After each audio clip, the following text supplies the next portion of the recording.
some people think that a commitment to evidence and reason means a sort of cold, natural spreadsheet-based scientist sort of approach, which takes out any sort of emotion and awe and wonder and uncertainty and crystallizes things into a cold, hard, uninteresting, clean black or white answer. Now, anyone who's involved in science or more broadly in application of evidence and reason knows that's not the case, right? It's in mathematical or formally defined systems, you might get perfect truth, but in science, you don't, right? You're in a perpetual state of doubt, of unknowing, of uncertainty, of dealing with probabilistic truths, of weighing new evidence and always being open to new evidence.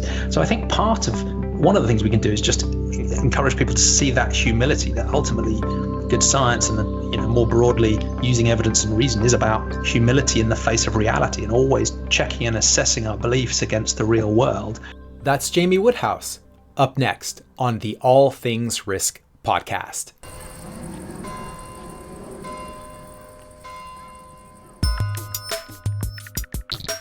Hey, we are back, and welcome back to the All Things Risk podcast. As always, I am your host, Ben Catania, and this is where we explore a range of topics through the lenses of risk and uncertainty so that we can understand our world and ourselves a little bit better. We've got a different and absolutely fascinating conversation for you today on a topic that we've not covered before with a guest who is making his first appearance on the show. His name is Jamie Woodhouse. Jamie is an advisor, a campaigner. He's a former colleague of mine when he was a partner at Accenture. But for the purposes of this episode, he is a sentientist. And this is an episode about sentientism, which is basically a philosophy that uses reason and evidence to give moral consideration to all sentient beings. And that means all beings that can experience suffering or flourishing. So you, I, all humans, animals, and as you will hear, potentially that may mean artificial intelligence. Jamie runs a website called sentientism.info and conducts activism and research and blogs and articles and all kinds of things on this topic. And this is a conversation that is increasingly relevant given many things, particularly COVID-19 and what we've talked about in recent episodes, our relationship with the natural world. But it is also very relevant because it isn't possible to talk about sentientism without a discussion around reason, evidence, rationality, and science. And all of that is being challenged to a greater or lesser extent in the current climate. As you will hear, Jamie covers what sentientism is and arguments for it, how it differs from veganism, why secular humanism, which embraces human reason and ethics as the basis for morality and decision-making, needs an upgrade.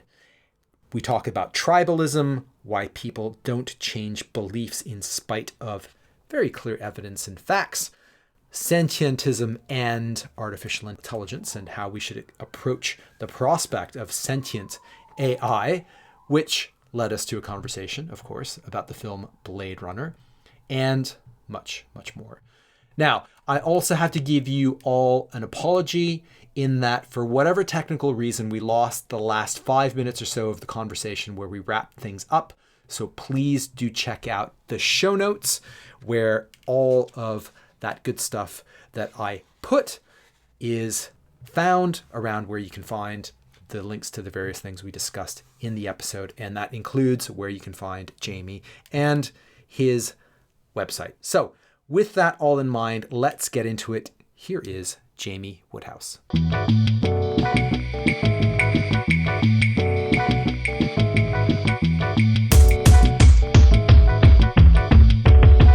Jamie, welcome to the All Things Risk podcast. It's a pleasure to have you on. I'm looking forward to this. Thanks, Ben. It's great to be here. Good to catch up again. So, yeah, absolutely. It's been a while. And when we were just talking before we went on, I was saying it's been about 5 years since I was a colleague of yours. So that kind of blew me away. Time goes by fairly quickly and fairly slowly. So for my listeners, it would be great if you could just introduce yourself and give them an overview of your background, and in particular as it relates to what we're talking about today, sentientism. Yeah, of course. I guess I had spent the main chunk of my working life working in a company that you were also at as a consultant, and spent, I guess it was 23 years there.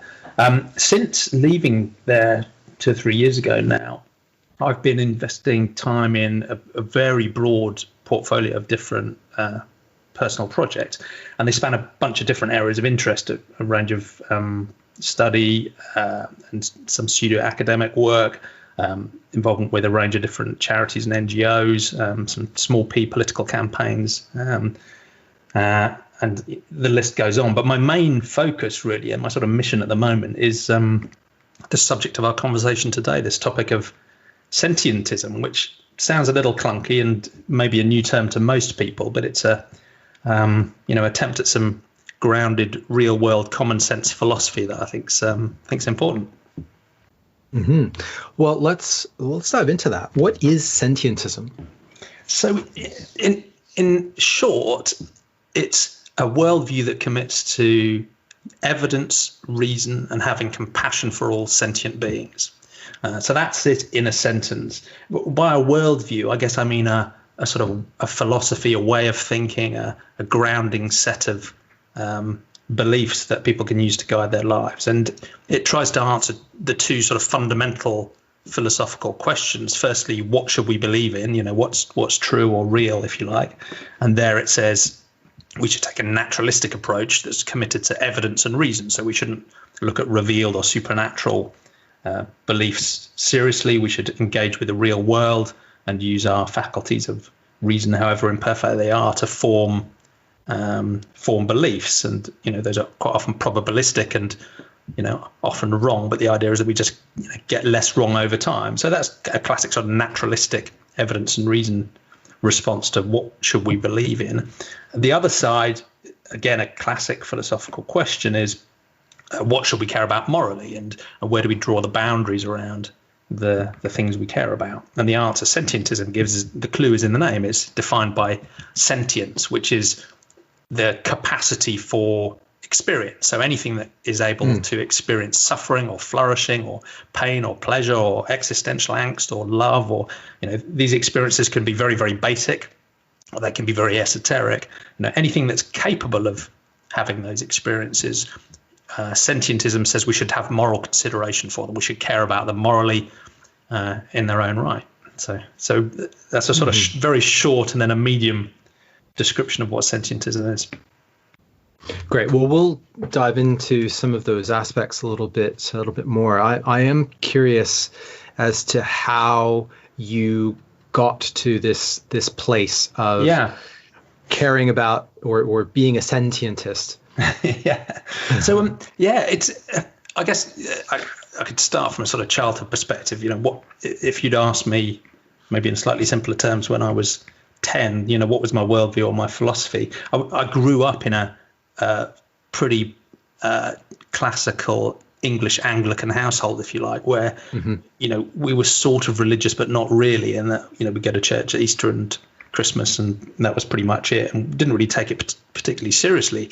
But there was an assumption that those beliefs to some degree held true, and I started to examine that, I guess, in my early teens, partly just through introspection and thinking about it and realizing that quite a lot of it didn't really make sense to me and didn't hang together and wasn't well supported, but also increasingly just through learning about the history of different cultures and the history of different religions and understanding the sheer breadth of thought, put each of the individual religions, and certainly mine, into a context that made it very, very clear these were human inventions, sometimes well-intentioned, but sometimes with some pretty painful side effects as well, ethically and morally. So fairly early on, I guess I became an atheist, and in people define that in different ways, but I like the simplest definition of atheist, which is just the lack of a belief in deities. It doesn't positive. It doesn't have any implications for your morality. It just says, I just don't have a belief in deities. Strictly speaking, it doesn't even mean you believe there is no God. It just says I lack a belief in deities. So I got to that point reasonably quickly, although even that still felt like it was quite a long, drawn-out, difficult process to go through, just because of the social norms and because of the patterns we'd been in. Even though there was absolutely nothing oppressive about the environment I lived in, and in the sort of anodyne Anglican Christianity we were a part of, was a long, long way from from an oppressive cult, right? It still felt quite a strange thing to give up. I guess where I went from there later on was, once you've moved away from a religious ethics, you're left thinking, okay, well, what is a sensible grounding for ethics? And where that led me, and where it leads many people, is to something like secular humanism, which in a sense says, look, there's nothing religious. We know we've evolved as animals to have some sort of basic ethics that is sort of given to us as a sort of evolved baseline, but we can layer onto that based on principles of compassion and empathy and understanding, or at least guessing that the other humans around us have experienced things at least roughly in similar ways to us, right? And I don't like suffering, and I don't like pain, and I do like flourishing and the experience of love and the other good things in a human experience. So I can assume that other humans feel the same, and maybe I should care about that too. And in the same way as we might naturally care about our family members or our community or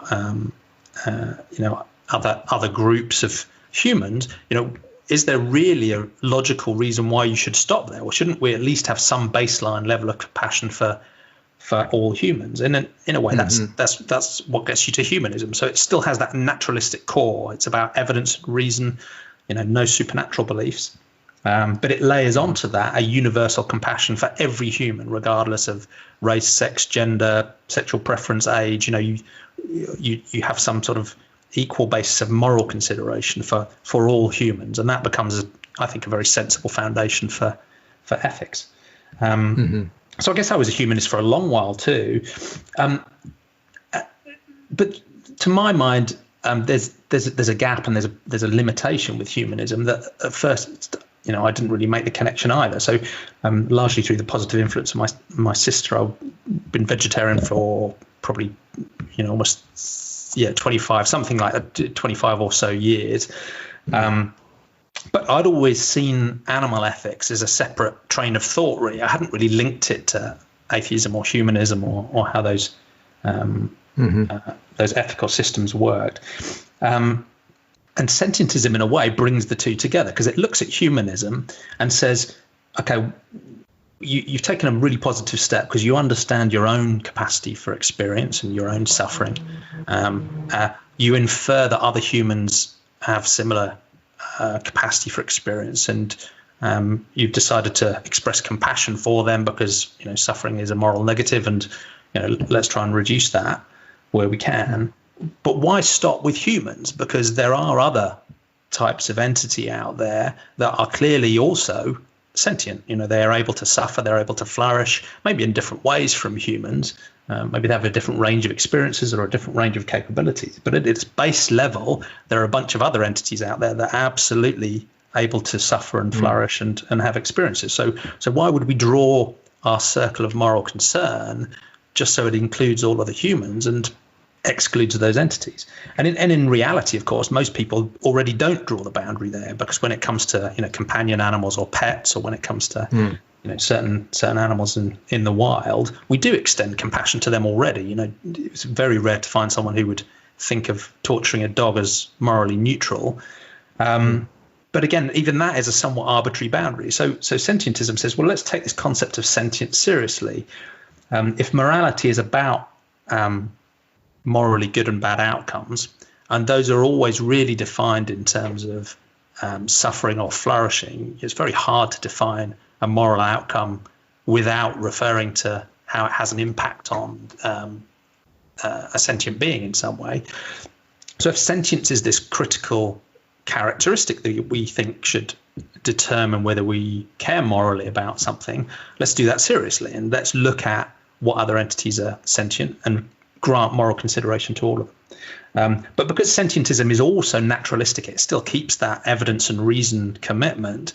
The way it decides what entities or what beings are sentient is it follows the science. And in simple terms, an obvious question you might ask is, okay, what beings are sentient? And we don't 100% know, because like most scientific knowledge, it's probabilistic and it's based on inference.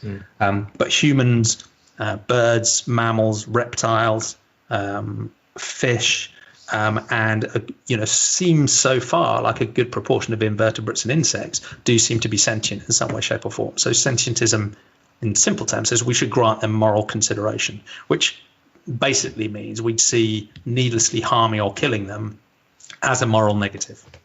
Right.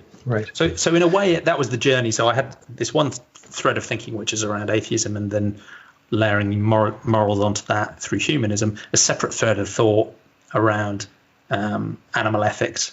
But when you link the two together, those themes, I guess, to get together become sentientism. It's still naturalistic, but it says we should have compassion for everything that's sentient. Mm-hmm. Right.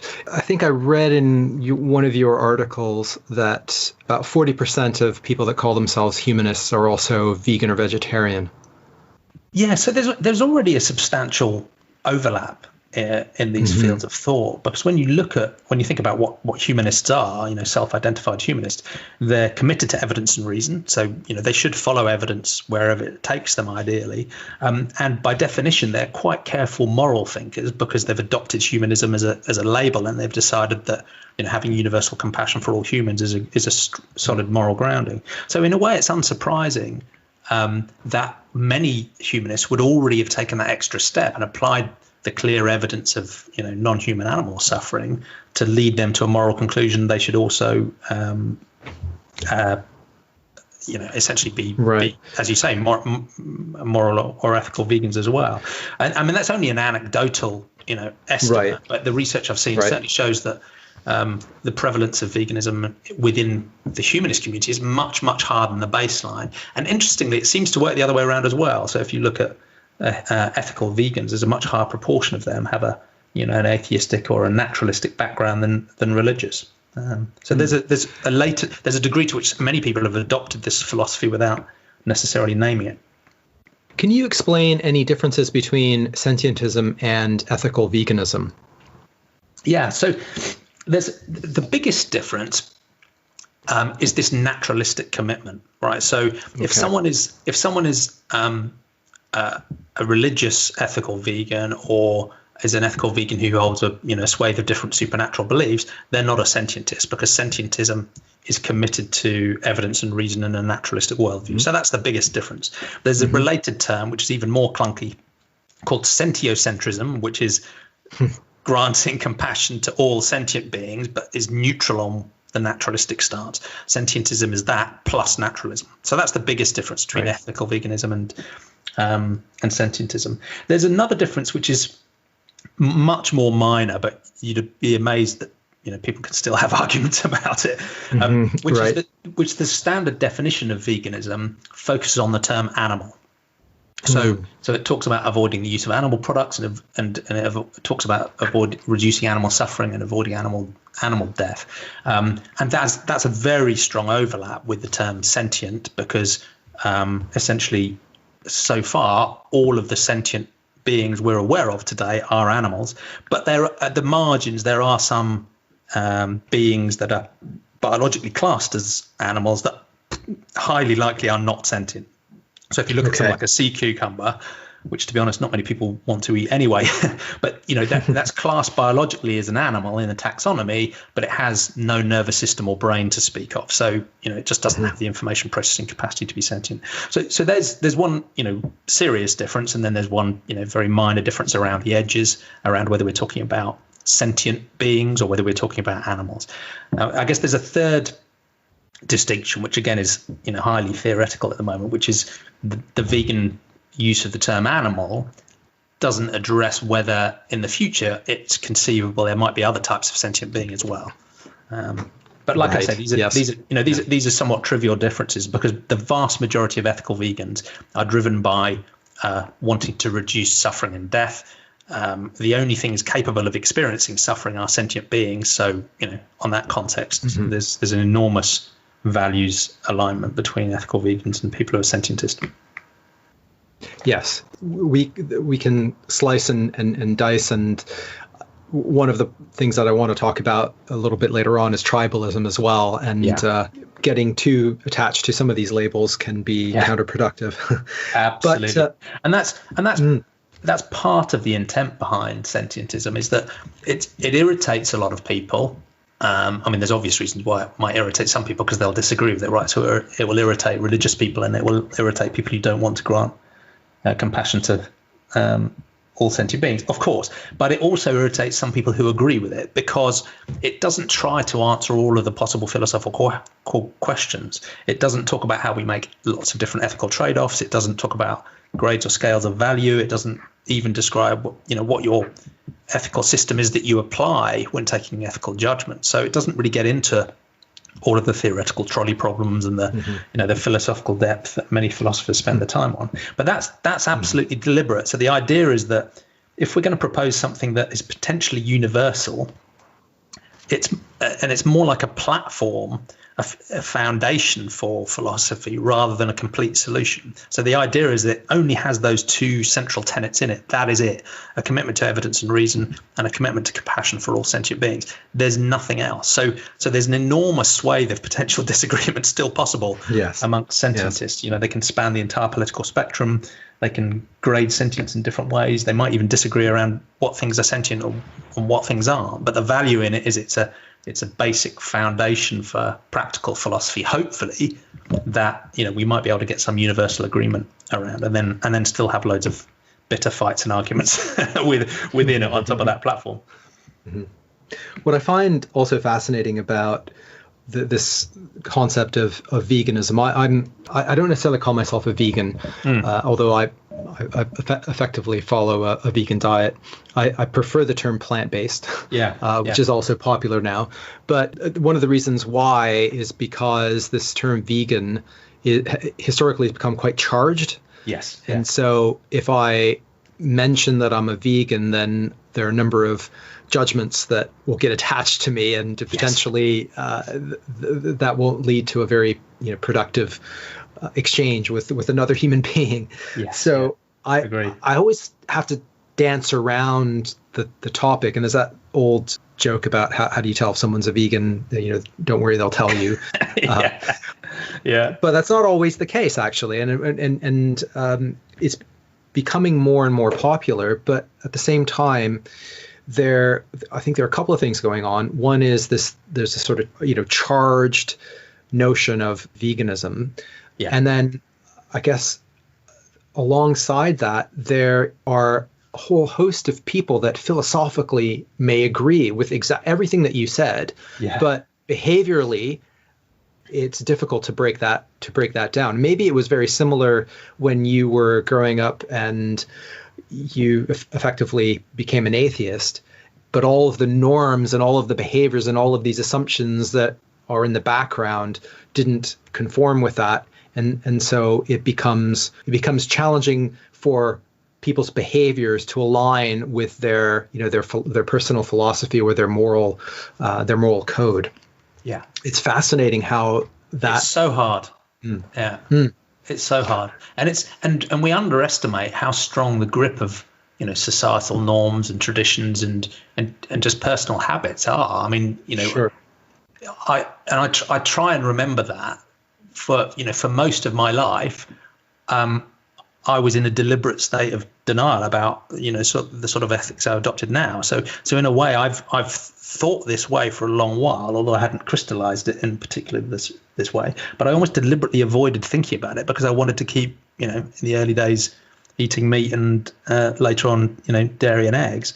I was deliberately not thinking about the topic. So I make sure I try and remember that, because the people I might be having a disagreement with are just where I was a few years ago, right? So So it's important to be, it's not helpful to be preachy. It's not helpful to put veganism forward as some sort of state of ethical purity that anyone's reached, because even vegans cause harm through their consumption and through their actions, right? There is no perfect end state we're going to reach here.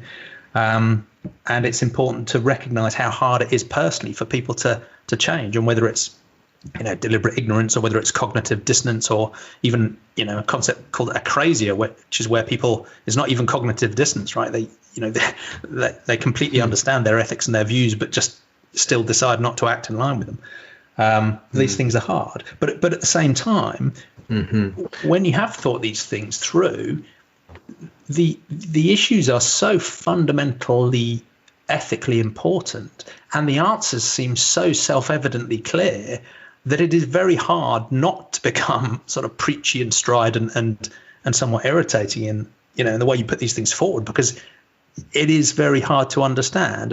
And when people say, look, take it slowly, it's a gradual conversation, and you've got to give people time, and you can't pressure people, it's very difficult to do that around a topic that you think is desperately urgent and horrific, right? So if it's dangerous to draw analogies between different social change movements. If you imagine people working on trying to end racism or misogyny, or bring an end to slavery, and someone saying, look, hold on, slow down, you can't force your views on people, it's a free world, we've got to take our time, right? It's hard. So it is. I find myself, on the one hand, I understand where the preachy, irritating vegans, and I am one sometimes, come from, because it's so bloody obvious, right? It's so frustrating and it's so important.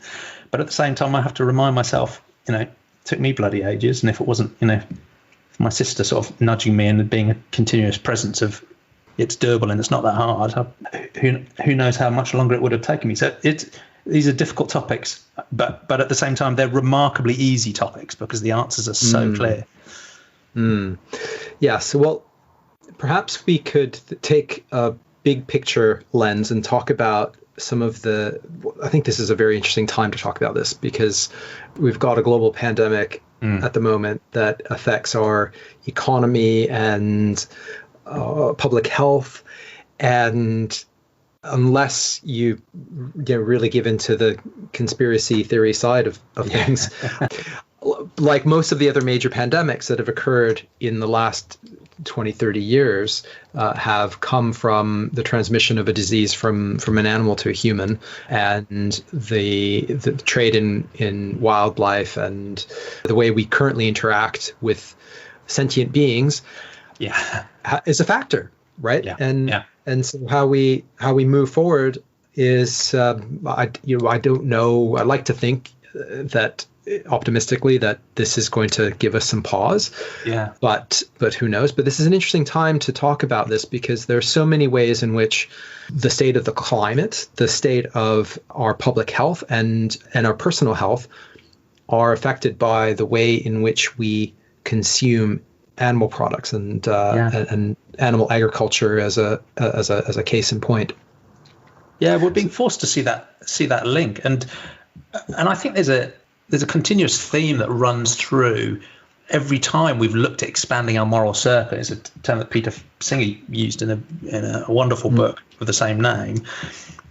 Every time you go to expand our moral circle, and whether that was addressing social change movements within the human species, as we look to counter sexism and misogyny and different forms of discrimination, certain people will say, look, we can't expand our moral circle because we need to look after ourselves first. And you can understand that to some degree, right? We've got to prioritize ourselves and the people around us. But what we've found, I think, is that every time you do extend your moral circle, it helps the people who are doing the extending as well, right? So even from an enlightened view of self-interest, as we extend our moral circle broader and broader across humanity, it's helped the people who are doing the extending. And that is, to my mind, clearly true as we go beyond our own species as well. Because even if you, for whatever reason, decide to grant zero moral value to any non-human animal, and you say, look, humans are the only thing I care about, nothing else matters, absolutely zero in moral calculus. When you look at animal farming as an example, I think you'd, even from a self-interested, purely human supremacist point of view, you'd want to shut down animal farming immediately. So you talk about the zoonotic diseases as one example, right? Not all zoonotic diseases come from animal farming and hunting, but it's about 77%. So people will talk about COVID coming out of weird practices around bats and pangolins, but then when you look at bird flu or swine flu or BSE or MERS, those came from pigs and chickens and birds and camels, right? So it's not just eating weird wild animals in wet markets in Hong Kong. It's it's a hallmark of basically any animal farming and hunting. When you look at the antimicrobial resistance crisis, which many people still don't understand how serious that could be. I mean, that could kill tens or hundreds of millions of people a year if we really struggle to replace the current, effective antibiotics. Again, it's not the only source, but use of antibiotics indiscriminately in animal farming is helping those microbes replicate and evolve to resist antibiotics at a terrifying rate, to the point where they may threaten, many humans. And the final plank in that, and there are many others, is around animal farming's effect on climate change too. So it depends on how you measure it, and there's evolving science around this, but it's indisputable that it is, if not the largest cause of climate change problems, it's certainly one of the largest. And in terms of land use, water use, and emissions, it's environmentally catastrophic. And I mean, that's partly because, just from the simple efficiency fact, that if you take plants and feed them through an animal, you lose about 90% of the calorific and nutritional value. So any system that's that wasteful is going to have cause enormous environmental damage. So it's just, as you say, it's another example where there's just a catalogue of reasons why animal farming is bad for humans too. So you don't even have to expand your moral circle to want to take a cold hard look at animal farming, and particularly factory farming within that. And I think the science is also indicating strongly that animal product consumption is very detrimental to our health.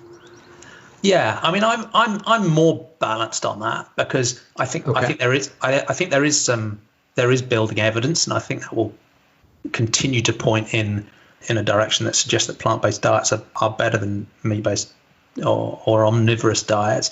The caveats are, I think on average, a vegan diet is clearly better than the average omnivore diet, but that's largely because the average omnivore diet is bloody awful. So it's not particularly high bar to set. I'd also say that I think you can be healthy on an omnivore diet. Again, if it's sensibly planned and intelligently managed in the same way as you can on a vegan diet as well. So it's not guaranteed to be damaging. But I agree overall. I think the evidence will point that way. I'd also say it is possible to have a very unhealthy vegan diet if you're not very sensible. Absolutely. And that's, if anything, that's getting easier as the alternatives are getting better and better. You can be a very unhealthy vegan that stuffs your face with pizza and Oreo cookies are are vegan. Yeah, exactly. You could eat Oreo cookies and chips all day, and that's not going to do you good. Yeah, I think the evidence will continue to push us in that direction too, just on a health grounds. But I think, I agree that the self-interested human should opt for or lean towards sentientism, and just from the perspective of enlightened self-interest. So it'd be interesting to talk about why that is seemingly so slow, and perhaps some of the activism and some of the work that you're doing. Because when you threw out that estimate of 40% of humanists, on the one hand, I looked at that statistic and said to myself, well, that's quite high. That's a lot higher than the average. But then you think, well, but that's 60% of humanists aren't sentientists. So why does it take such a long time for us to change? We've touched on it, but what are the types of things that you're doing to help move us along? So I think we did touch on it, and I think it's essentially because tradition and habit and social norms have a very strong grip on us, and we can influence that. We can move forward through reason and evidence and careful thinking. And if you take a historical perspective, it's incredible the progress we've made morally. I've heard it said recently, I think it was Jonathan Haidt or somebody who did some similar research, but said today's conservatives and Republicans are more liberal than than the liberals and the Democrats of the 1950s, right? So society has already made massive shifts. So when you look across decades or centuries, we shouldn't be too disheartened. But at the same time, it doesn't feel like it's quick enough, particularly given the sheer scale of harm we're causing through something like animal farming. So I think it is just that general break of social norms and traditions and habits. So there's a few ways of addressing that. One is sort of just very directly engaging with the issue on a one-to-one basis and trying to change people's minds. And that is a major thread of, if you like, vegan or animal advocacy. And I think it does have some effect, right? But often it has the effect you hinted at before, where if you're too blunt and too direct and too challenging, people's sort of cultural tribal resistance kicks in before they're ready to really listen to the story and go on a bit of a journey that might lead them to change their behavior. So I think that sort of activism absolutely has a place and can be important, but it also has its limitations. There's another theme of work which is much more about institutional level change, and my sense and the research seems to show that if anything, institutional change is likely to be more effective. And by institutional change, I mean whether it's corporates or NGOs or government policy or laws or regulations or supranational initiatives like the Universal Declaration of Human Rights. Those types of things that can shift policy and law and incentives and economics, ultimately likely to have a stronger, more impactful impact on the outcome, which in simple terms is we want to reduce the amount of suffering and death we're causing. And in terms of the consumer world, I think where those come together is that the sad fact of the matter is moral thinking might change some people's minds, but the thing that will really change behavior is having cheap, fast, available, and nutritional, low environmental impact alternatives that enable people to make a change without even noticing they're making the change. And you can look at the developing alternatives around different foods and drinks and different products that essentially meet that need for an animal product in a way that doesn't cause any suffering. And those are already, I think, deeply impressive, and they'll just continue to progress. But progress in terms of that fast, cheap, easy alternative, sadly, is likely to have much more immediate and large-scale, deeper impact than careful moral thinking. As much as I'd like that to be different. So I guess there's those three threads, I think, that will make a difference. And where sentientism plays into that, I mean, it is a tricky one, right? Because I also involved to some degree with a movement called effective altruism. I don't know if you've heard of that. It may be familiar to some of your listeners. I've heard of it, but I can't profess to be an expert. So yeah, there's a rich vein of future podcast guests there for you, particularly from the group of people within effective altruism who deal with existential and catastrophic risk. So you should definitely bring some of those people on. Right. A chap called Toby Ord's just got a new book out called The Precipice that would be an awesome guest for you. But effective altruism has a lot to do with sentientism in that it's committed to using evidence and reason to trying to do the most good possible, and again normally to do the most good possible for all sentient beings. So they will look at things like existential and catastrophic risks, long-term thinking for humanity and sentient life, as well as thinking about the most effective ways of helping with some more of the more immediate challenges around global poverty and global health. So that movement is trying to think about how can we be most effective. And in that context, you might look at sentientism and think, well, it's not really that direct, right? Almost every action you might want to take is the result of being a sentientist. It could happen elsewhere, right? You could work on changing law and regulations and rewriting the Universal Declaration of Human Rights, or working on humanist campaigns, or resisting religious privilege and harms. There's all sorts of different things going on already that would be more direct and more productive. So my hope with sentientism is that I think there's still value in developing that foundation, that common foundation, partly because I think it will bring new people to it. There are people who are not interested in humanism because they think it's too centered on humanity, who might come to sentientism afresh. There are people who've just not thought about these topics at all that find sentientism a new, interesting and intellectually appealing approach that lines up with where they think their ethics should be. But I think it also helps improve both the existing humanist and atheist movements, and it helps improve the existing animal advocacy and veganism movements. Because for the former, it explicitly corrects what to me is a glaring ethical and intellectual error of not broadening their moral circle to include all types of suffering. So to me, all suffering matters, and to too many humanists, only human suffering matters, which I just can't see as substantiated.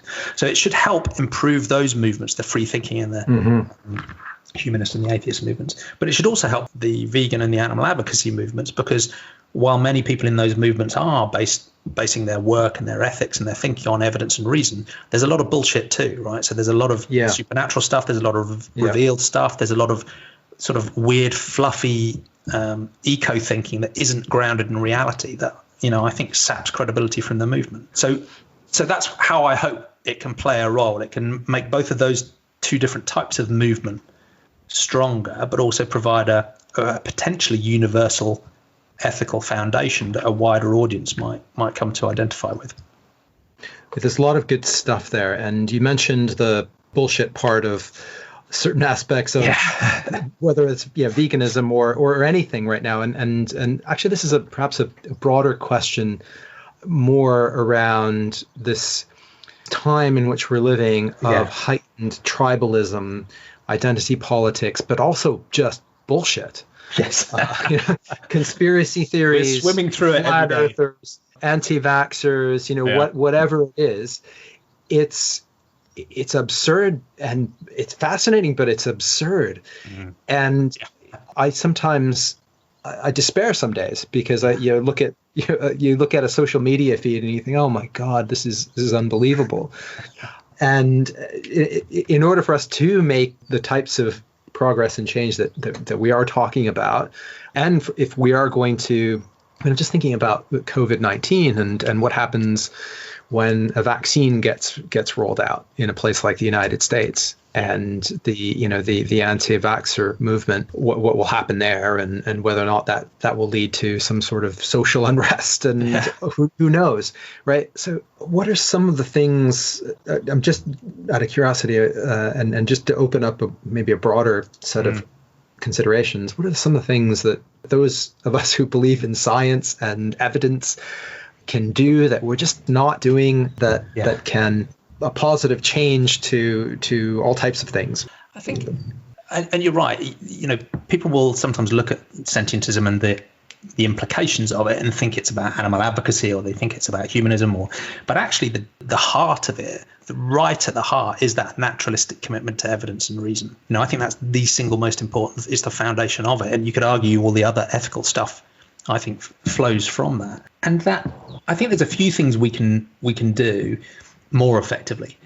Some people think that a commitment to evidence and reason means a sort of cold, natural, spreadsheet-based scientist sort of approach, which takes out any sort of emotion and awe and wonder and uncertainty, and crystallizes things into a cold, hard, uninteresting, clean, black or white answer. Now, anyone who's involved in science, or more broadly in application of evidence and reason, knows that's not the case, right? It's in mathematical or formally defined systems, you might get perfect truth, but in science, you don't, right? You're in a perpetual state of doubt, of unknowing, of uncertainty, of dealing with probabilistic truths, of weighing new evidence, and always being open to new evidence.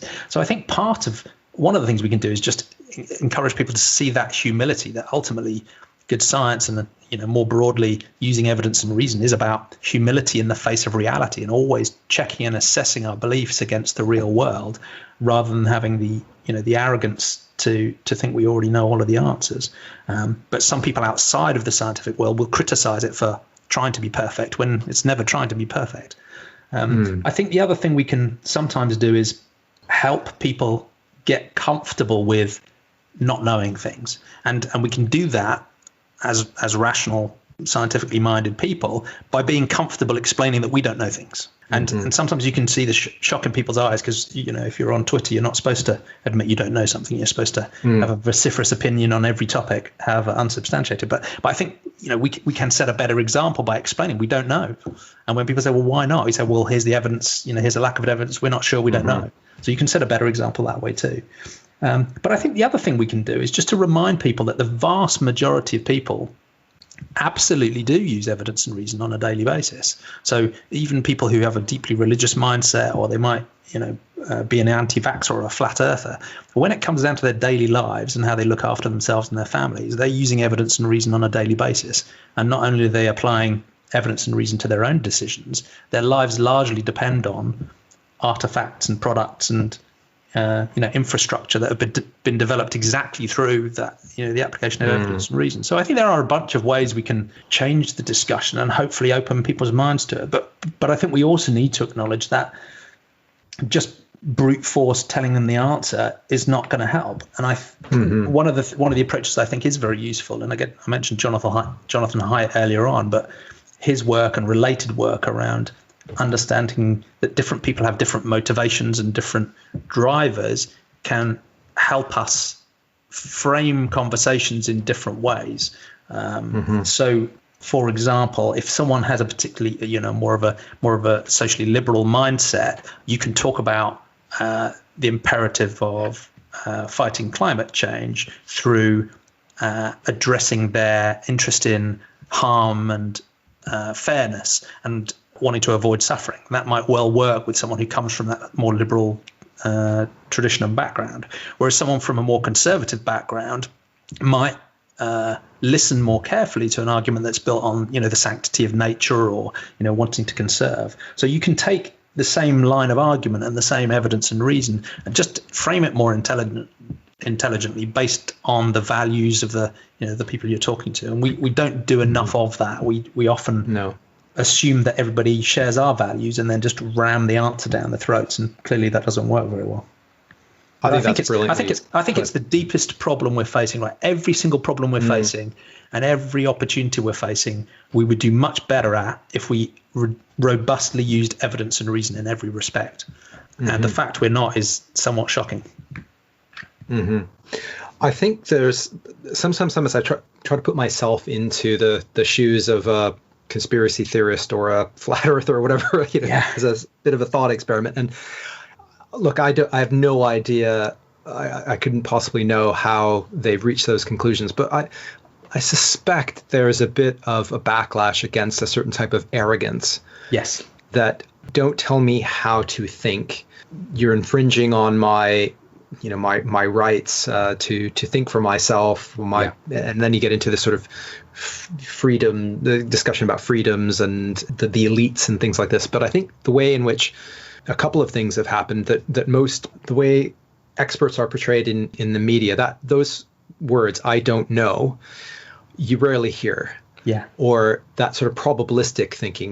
We see it now with the coronavirus. I mean, as new information comes to the fore about this virus and how it behaves and reacts, then there are new policy recommendations about masks and things like this. And so there's a lack of trust of these institutions, but also just the way in which, I suppose, communication happens around these topics. Yeah. And then that gets amplified by social media, where social media engines, the algorithm is built around divisiveness, because those types of divisive posts get much more traction. You get more eyeballs on those platforms. And so you've got this really nasty recipe for a lack of many disincentives that prevent people from thinking critically and just rationally and civilly.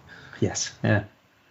And one encouraging thing, I think partly because this tribal badge of identity thing has become so important, encouragingly, quite a few people who are in these conspiracy theory camps know it's a lie, right? So there are many supporters of Donald Trump or of Boris Johnson who see the lies and know the lies are being made, and they know they're lies, but supporting your team regardless is almost more impressive because you're willing to back a lie, right? So it's almost a mark of your ownership or your and you can see similar things in certain religious contexts. There's been some interesting research that shows that the more outlandish the religious belief is, the more kudos you get for being an adherent of the faith. Because my God, if you believe that, you must be really committed, right? So there is a degree to which even quite a few of the people you might disagree with, deep down, don't really believe don't really believe these things either. And so whether there's some hope there or not, or whether that makes us despair, I don't know. Just going to say, I think this happens on the left as well as the right. Absolutely. And this is a challenge that spans across the political spectrum. It's absolutely not restricted to one side or the other. They have different varieties, and you can see that, in certain countries, it feels like you might have a sort of dogmatic cult in government, but then you look across the aisle and it looks like you've got another dogmatic cult in opposition. They have different dogmas, but each of them are equally impervious to the truth. It's very frustrating, and you can in many countries now, politics feels more like a game show than it does something that's really grounded in trying to do the best for the country and the people of the country. But to be honest, you can't just blame the politicians for that, because ultimately it's us who voted them in, right? So it's while people and the media keep rewarding politicians for game show politics, they'll continue making it feel like a game show. And in many countries it does seem to work for them. And I'm hoping that this is how evidence and reason works, right? Eventually the reality, whether you like it or not, does push its way through, and hopefully we'll learn from some of the crap that's been going on in the last few years. But who knows? But I agree, it's absolutely across the political spectrum. There are deep problems on both ends. I'd like to talk a bit about sentientism and AI and robots and machines, because I found that to be this is not something that, perhaps that we would have talked about 10 years ago. Maybe some would have, but now we're thinking about, artificial intelligence and can an AI have feelings and suffer and flourish, and what does that mean? I think that's very, very interesting. So I'm wondering if you could talk a little bit about the views of a sentientist and artificial intelligence. Yeah, absolutely. So I have to apologize for any other people involved in the sentientism movement who listen to this section, because I irritate most of them on this subject, because understandably, when you think about sentientism and thinking about facts and evidence, we should prioritize the sentient beings that exist today, right? And there are about 8 billion humans and a couple of trillion at least sentient animals out that we farm, and trillions more in the wild, right? So those are the priority, right? So you could almost argue, why even look anywhere else? And that's entirely fair. And my priorities in terms of campaigning are squarely in the human and the animal realms, right? Having said that, I do think that intellectually it's quite important to be clear that, it's not the definition of animal that we're using. It's not the definition of human we're using. We're not arbitrarily picking a bunch of different species here and say those are the ones we care about. We're saying the characteristic that determines what we should care about is sentience. In one way, the capacity to suffer. All suffering should matter. So anything that can suffer, we should care about morally. So at least conceptually, you could imagine there being other types of beings that are not animal and not human that could eventually be sentient. And this has always been the realm of sci-fi more than reality.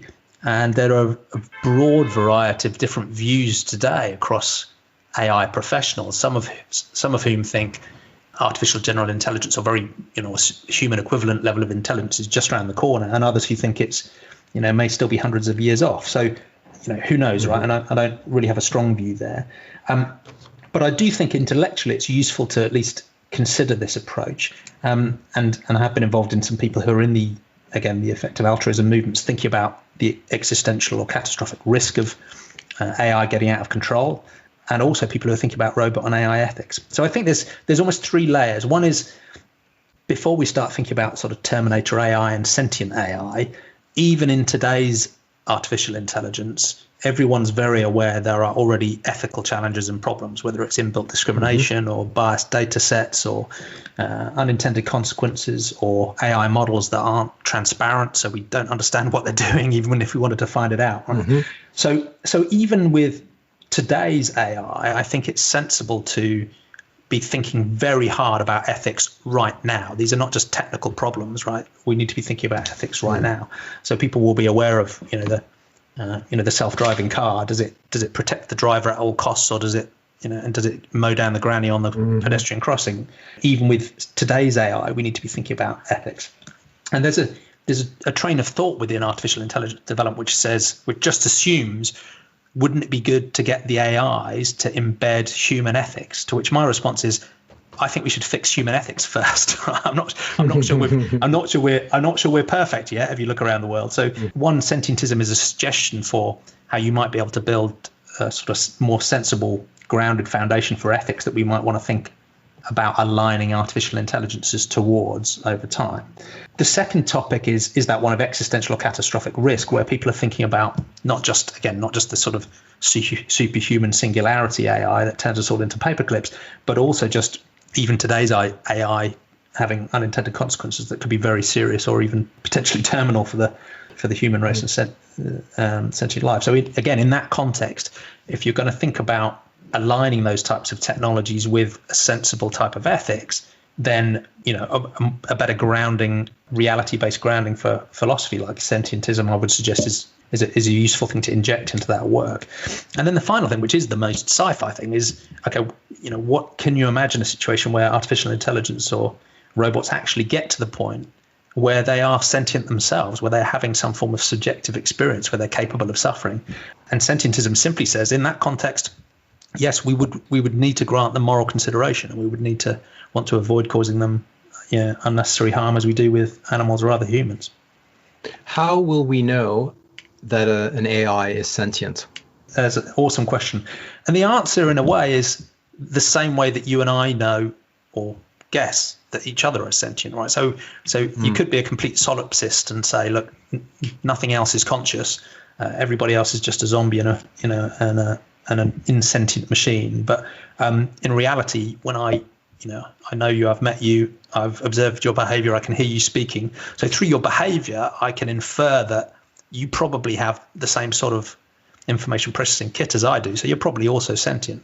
But I could also look at your anatomy, your processing in different ways. I could put you in an fMRI scanner, or I could observe your biology in a way that would actually give me a decent inference, not perfect confidence, but a decent inference that you've got the information processing kit that's required for sentience too. So I think in essence we'll end up doing the same things for artificial intelligences as well, and that we'll look at the characteristics of the type of information processing they're doing that we've designed, but eventually that they'll have designed and evolved for themselves, and probabilistically we'll infer sentience from that. We won't be 100% sure, but then I'm not 100% sure you're sentient either.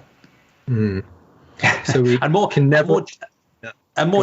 more jokingly, we might get to a point where it's not so much about us programming ethics into the artificial intelligences. It's more about us desperately hoping to persuade them to adopt an ethics that stops them turning us into paperclips.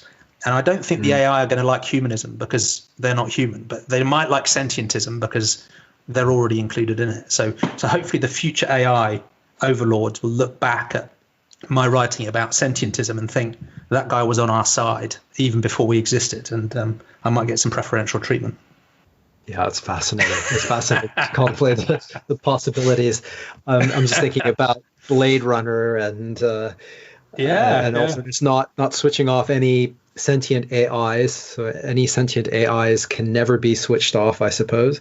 Well, it depends. I mean, you could argue that with their consent, without suffering, you could switch them off like you could with a human that decided it wanted to end its life if it only foresaw suffering coming forward. And Blade Runner is an interesting example. Both the original novel and the film, in both of those respects, because in one way the central point is that if an entity, in this case a robot, is essentially indistinguishable from a human, and it's very clear that it suffers in the same way, does it really matter that it's not a human? And the answer the film suggests is no, right? It's the characteristic of sentience that really matters morally, and whether it was constructed or built or evolved biologically doesn't really make that much ethical difference. But the Blade Runner world is also a vegan world, in that killing in the use of real animals for food or products was punishable by law. So interestingly, Blade Runner covers both of those angles of sentientism in one go. All right, folks. As mentioned, we lost the last 5 minutes, during which we wrapped up the conversation. Deepest apologies for that. But if you liked what you heard, check out Jamie's site, sentientism.info. That's sentientism.info. sentientism.info. You can also follow him on Twitter at sentientism or at Jamie Woodhouse for his broader Twitter account. Links to all of that, plus to all of the things we talked about, are in the show notes as usual. And as always, let me know what you think. Drop me a note, all that good stuff. And hey, a review, positive review on whatever podcast app you use really helps us out. We will be back very, very soon. Until then, and as always, like I always say, don't forget, risk is life.